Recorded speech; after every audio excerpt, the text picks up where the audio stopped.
What is up, everybody? We are back for yet another film festival review for the Tribeca Film Festival here in 2025. We are going to be discussing the movie Twinless. This movie stars Dylan O'Brien and James Sweeney, as well as I think it's Aisling Franciosi is how you say her name. But I'm going to be one of your hosts for this episode. My name is Darian Liz. I am joined by Liz Seiko. What's going on, everybody? And this was one where we were also highly anticipating this one. This might have been your most anticipated of the fest, maybe? It was between this and Ojai. Okay. We just did the review for Ojai a little while ago. But this movie, I believe it was Sundance that it screened at. And there was a lot of controversy around it because a sex scene leaked on social media. It shut down the Sundance virtual press, which is unfortunate. Don't be assholes. Don't leak things online that you shouldn't be leaking online. If you have press access, don't do things like that. But we went into the city. We checked this one out on our last day. It was our opening film of the day. We went into the city early to go see this one. And this movie is fantastic. I am so happy to report that this is probably my second favorite movie of the entire year thus far that I've seen. It is so creative. It's so interesting. It deals with something that I haven't seen previously. And James Sweeney does the triple act here. He's the writer, the director, and he is one of the stars of the film alongside Dylan O'Brien, who plays twins, Rocky and Roman. But Liz, what are your kind of overall broad thoughts before we get into a little bit of the nitty grit with Twinless? I love everything about this film, and everybody needs to see it the moment it comes out. It's brilliant. It's so funny. Very funny. It's also very emotional and very moving, and the performances are wild. Like Dylan O'Brien playing twins is an actor's dream, I think, playing such different people, but he does it so well and believable. And I think that it's incredible work, like from both him and James. James Sweeney, I didn't know going into this that he was the writer and director. I thought he only wrote it. And so when then all of a sudden those his name popped up, I was very shocked, because that's a big feat to take on, is all three, because either it's going to be great or it's going to be a flop. And I'm very happy to say that this was a very successful film. Yeah, he's in a lot of the movie too. It's not like I wouldn't say that Dylan O'Brien is the sole lead. It's the two of them. Yeah, I think it's a little bit. I mean, if this was something nominated at the Academy Awards, it's like Dylan would get lead billing, and then James would probably get supporting. No, but they have the same, almost exact same screen time. I would say, because James's character has more solo shots. I think that's true. He has more alone time. That is true. Dylan O'Brien for me in this movie was shocking how great he was. It's not to say that he's not a good actor. I was saying after the film, I was like, this is back-to-back performances by him that I was really impressed. I thought he was fantastic as Dan Aykroyd in Saturday Night, the SNL biopic sort of that they made. And he was a standout character in Deepwater Horizon, which is a movie that came out a few years ago from Peter Berg.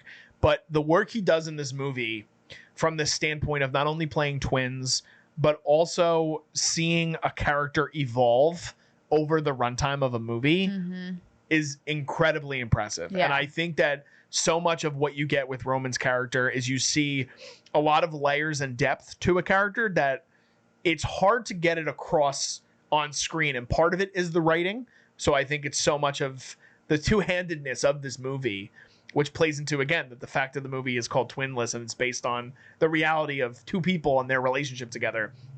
It's so poetic the way that this movie comes together. But I can't say enough good things about this movie. Yeah. Like you said, it's really funny. It has heart-wrenching moments where you feel like you want to rip your heart out of your chest, because there are moments where you're dealing with literally life and death, to where you're seeing kind of these layers to Dylan O'Brien that I haven't seen previously. And James Sweeney plays it in a different way, but you still feel for his character as well along the way. I think that the story also just progresses in a very, very quick, but also digestible way. Like, there's no moment where I was like, all right, let's pick it up a little bit. I think that there's twists and turns that come in the beginning of the film, in the middle of the film, and the end. And so it's always kind of keeping you on your toes because you really, there were maybe like 4 different times that I was gasping. Yeah, I remember. I was just going to ask you about that. Holy shit. Because you really think that it's starting to go a certain tone in the beginning. And then all of a sudden the screenplay like flips and you're like, oh my God, wait, this is going a completely different way than I expected. I also think that it's a testament because the kind of like side characters are just as interesting as the main 2 characters. 100%. I think that it's one of the smarter scripts that I could remember. Yeah. That feels very original. And I can't wait to like see it again. I feel the same way. When there is a shift, the first shift of the movie, and it's based on just this kind of intimate moment between the 2 of them as friends, and he asks him a question, and then you kind of go in this like rewind mode. I remember turning to you and you were literally like I can't believe what we're seeing right now. And that happens within, what is it, the first 35-40 minutes of the movie, maybe even less than that, like 25 minutes in, 30 minutes in. Maybe. Yeah, it does a great job with its runtime. It is an hour and 40 minutes. I could have watched another hour of this movie and these characters and understanding the story. Similar to what I said on our last review, which we did was Relay. I can't wait to see this movie again. This is one that like it's an instant buy on Blu-ray for me. Like I could watch this movie once a year, every year. It feels. It has no connection to this movie whatsoever, but it's similar to how when we talked a couple years ago about how I felt with The Holdovers, where I was like, this is a movie that like, even though I know every beat, I'm going to want to revisit it because I want to be with these characters again. Yeah. This movie, you feel that because like you said, there's moments of hilarity. There's moments where you're like, if I need a good cry, I'm just going to fast forward to this scene. And then you just be like, oh my God, I feel so terrible for this person. So yeah, like you said, it's incredibly intelligent writing. Like I just can't. I'm so impressed with James Sweeney and what he was able to do with this movie. Yeah, I mean, I think that this is going to be a huge staple for him, and I think people are now going to be following him and seeing, okay, what's next? What are you going to deliver us, either from a writing, a directing, or an acting standpoint? Yeah, I really hope it gets some recognition at some award shows. I think it might. It has a September 5th release date. I think it'll definitely be.